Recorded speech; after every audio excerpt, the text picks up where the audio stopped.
ಪ್ರವೇಶಕ್ಕೆ ಮುಂಚಿತವಾಗಿ ನಮ್ಮ ಜಿಲ್ಲೆಯ ಪುಣ್ಯಕ್ಷೇತ್ರವಾದಂತಹ ಭೋಗನಂದೀಶ್ವರ ದೇವಾಲಯದಲ್ಲಿ ಪೂಜೆ ಸಲ್ಲಿಸಿ ತದನಂತರ ಎಲ್ಲ ಮುಖಂಡರೊಂದಿಗೆ ನಮ್ಮ ಭಾರತೀಯ ಜನತಾ ಪಾರ್ಟಿಗೆ ಪ್ರವೇಶ ಮಾಡುವುದು, ಹಾಗೆ ಅವರ ನೂತನ ಜಿಲ್ಲಾಧ್ಯಕ್ಷರೊಂದಿಗೆ ಚಿಕ್ಕಬಳ್ಳಾಪುರಕ್ಕೆ ಬಂದ ಮೊದಲನೆಯ ಕಾರ್ಯಕ್ರಮವೇ ಹೋರಾಟವನ್ನು ಮುಗಿಸಿಕೊಂಡು ಬಂದು ಮೊದಲನೇದಾಗಿ ಮಾಧ್ಯಮ ಮಿತ್ರರ ಜೊತೆ ಮುಕ್ತವಾಗಿ ನಾನು ಮಾತನಾಡಬೇಕು ಅಂತ ಅವರು ತಿಳಿಸಿದರು.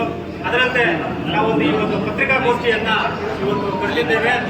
ಈ ಒಂದು ಪತ್ರಿಕಾಗೋಷ್ಠಿಗೆ ನೂತನ ಜಿಲ್ಲಾಧ್ಯಕ್ಷರ ಪದಗ್ರಹಣದ ಸಮಯದಲ್ಲಿ ವೇದಿಕೆ ಮೇಲಿರ್ತಕ್ಕಂಥ ರಾಜ್ಯ ಕಾರ್ಯದರ್ಶಿಯಾಗಿರ್ತಕ್ಕಂಥ ಮುನ್ರಾಜರವರೇ, ನೂತನವಾಗಿ ಆಯ್ಕೆಯಾಗಿರ್ತಕ್ಕಂಥ ಚಿಕ್ಕಬಳ್ಳಾಪುರ ಜಿಲ್ಲೆಯ ಅಧ್ಯಕ್ಷರಾಗಿ ಆಯ್ಕೆಯಾಗಿರ್ತಕ್ಕಂಥ ಶ್ರೀಕಾಂತ್ ರಾಮಚಂದ್ರ ಗೌಡ್ರೆ, ಅರುಣ್ ಬಾಬುರವರೇ, ನಿರ್ಮಲಮ್ಮ ಅವರೇ, ಮುರಳೀರವರೇ, ಹಾಗೂ ನಮ್ಮ ಮತ್ತೊಬ್ಬ ಮುರಳೀರವರೇ, ಮಧು ಸೂರ್ಯನಾರಾಯಣ ಅವರೇ, ಹಾಗೂ ವೇಣುಗೋಪಾಲ್ ಅವರೇ, ಮುರಳೀರವರೇ, ಹಾಗೂ ವೇದಿಕೆ ಮೇಲಿರ್ತಕ್ಕಂಥ ಮುಂದೆ ಆಸೀನರಾಗಿರ್ತಕ್ಕಂಥ ನಮ್ಮ ಭಾರತೀಯ ಜನತಾ ಪಕ್ಷದ ಜಿಲ್ಲೆಯ ಎಲ್ಲ ಪದಾಧಿಕಾರಿಗಳೇ ಹಾಗೂ ರಾಜ್ಯ ಪದಾಧಿಕಾರಿಗಳೇ, ಹಾಗೂ ಅದಕ್ಕಿಂತ ಹೆಚ್ಚಿನದಾಗಿ ನನ್ನ ಪತ್ರಿಕಾ ಮಾಧ್ಯಮದ ಬಂಧುಗಳೇ, ಏನು ನಮ್ಮ ಭಾರತೀಯ ಜನತಾ ಪಕ್ಷದಲ್ಲಿ ಪ್ರತಿ 3 ವರ್ಷಕ್ಕೊಮ್ಮೆ ಆಂತರಿಕ ಚುನಾವಣೆಗಳು ನಡೆಯುತ್ತೆ. ಪಕ್ಷ ಸಂಸ್ಥಾಪನೆ ಆದಾಗಿನಿಂದ ಇವತ್ತಿನವರೆಗೂ ಭಾರತೀಯ ಜನತಾ ಪಕ್ಷದಲ್ಲಿ ಇಂಟರ್ನಲ್ ಎಲೆಕ್ಷನ್ಸ್, ಆಂತರಿಕ ಚುನಾವಣೆಗಳು. ಈ ಆಂತರಿಕ ಚುನಾವಣೆಗಳಲ್ಲಿ ಪ್ರತಿ 3 ವರ್ಷಕ್ಕೊಮ್ಮೆ ರಾಷ್ಟ್ರಾಧ್ಯಕ್ಷರಿಂದ ಹಿಡಿದು ಮಂಡಲ ಅಧ್ಯಕ್ಷರದವರು, ರಾಷ್ಟ್ರಾಧ್ಯಕ್ಷರು, ರಾಜ್ಯಾಧ್ಯಕ್ಷರು, ಜಿಲ್ಲಾಧ್ಯಕ್ಷರು, ಮಂಡಲ ಅಧ್ಯಕ್ಷರು, ಶಕ್ತಿ ಕೇಂದ್ರದ ಅಧ್ಯಕ್ಷರು, ಇದು ನಮ್ಮ ಒಂದು ಭಾರತೀಯ ಜನತಾ ಪಕ್ಷದ ಒಂದು ಪದ್ಧತಿ. ಈ ಒಂದು ಪದ್ಧತಿಯಂತೆ ಮೊನ್ನೆ ತಾನೇ ನಮ್ಮ ರಾಜ್ಯದ ಒಂದು ರಾಜ್ಯಾಧ್ಯಕ್ಷರಾಗಿರ್ತಕ್ಕಂಥ BY ವಿಜೇಂದ್ರರವರ ನೇತೃತ್ವದಲ್ಲಿ ಇಡೀ ರಾಜ್ಯದಲ್ಲಿ 39 ಸಂಘಟನಾತ್ಮಕ ಜಿಲ್ಲೆಗಳಲ್ಲಿ ಎಲ್ಲ ಕಡೆಯೂ ಜಿಲ್ಲಾಧ್ಯಕ್ಷರ ಬದಲಾವಣೆ ಮಾಡಿದರು.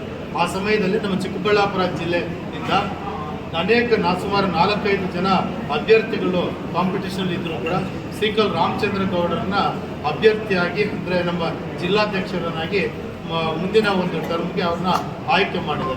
ಈ ಒಂದು ಸಂದರ್ಭದಲ್ಲಿ ನಮ್ಮ ವೇದಿಕೆಯಲ್ಲಿರ್ತಕ್ಕಂಥ ಎಲ್ಲ ಪಕ್ಷದ ನಾಯಕರು ಮತ್ತು ಪಕ್ಷದ ಎಲ್ಲ ಪದಾಧಿಕಾರಿಗಳ ಮುಖಾಂತರ ನಾನು ಅವರಿಗೆ ಅಭಿನಂದನೆಗಳನ್ನು ತುಂಬ ಒಂದು ಉತ್ತಮವಾದ ದಿನ ಇವತ್ತು. ನಮ್ಮ ಭಾರತೀಯ ಜನತಾ ಪಕ್ಷ ಈ ಒಂದು ಚಿಕ್ಕಬಳ್ಳಾಪುರ ಜಿಲ್ಲೆಯಲ್ಲಿ ಒಂದು ಹೆಮ್ಮೆರವಾಗಿ ಬೆಳೆಯಲಿಕ್ಕೆ ನಾನು ಇವತ್ತು ರಾಮಚಂದ್ರ ಗೌಡ್ರನ್ನ ಕೋರ್ಕೊತಾ ಇದ್ದೇನೆ.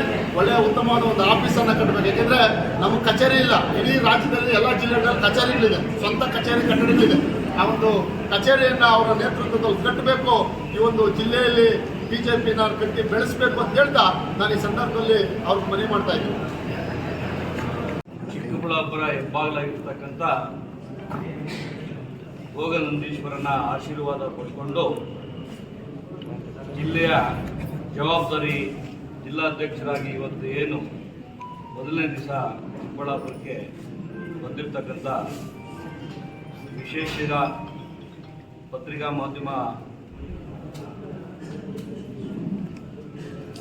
ಮಾಧ್ಯಮಕ್ಕೆ ಬಂದಿರತಕ್ಕಂಥ ಎಲ್ಲ ಪತ್ರಿಕಾ ಮಾಧ್ಯಮದ ಸ್ನೇಹಿತರೆ, ಅದೇ ರೀತಿ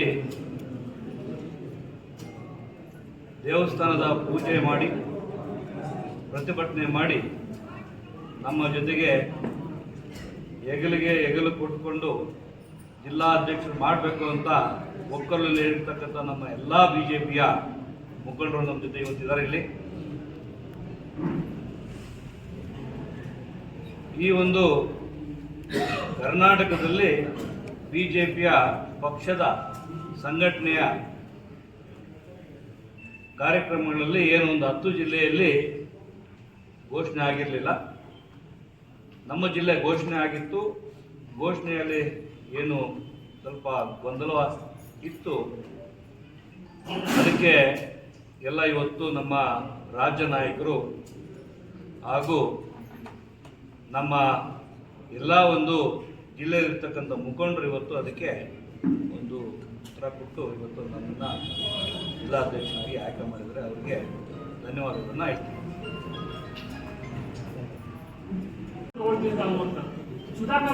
ನಾನು ಈಗಾಗಲೇ ತಮಗೆ ನಾನು ಹೇಳಿದ್ದೀನಿ, BJP ಪಕ್ಷ ಶಿಸ್ತಿನ ಪಕ್ಷ. BJP ಪಕ್ಷದಲ್ಲಿ ಯಾರಾದರೂ ಆಯ್ಕೆ ಮಾಡಬೇಕಾದ್ರೆ ಎಲ್ಲ ನೋಡ್ತಾರೆ. ಪಕ್ಷದಲ್ಲಿ ಸಂಘಟನೆ ಮಾಡ್ತಕ್ಕಂಥ ಈ ರೆಕಮೆಂಡೇಶನ್ಸ್ ಎಲ್ಲ, ಈ ಫ್ಯಾಮಿಲಿ ಪೊಲಿಟಿಕ್ಸ್ ಕಾಂಗ್ರೆಸ್ ಅಲ್ಲಿ ಇದೆಯಲ್ಲ, ಗಾಂಧೀಜಿಯವರ ಪೊಲಿಟಿಕ್ಸ್ ಇದೆಯಲ್ಲ, ಫ್ಯಾಮಿಲಿ ಪೊಲಿಟಿಕ್ಸ್ ಇಲ್ಲ ನಮ್ಮ BJP ಸಂಘಟನೆಯಲ್ಲಿ.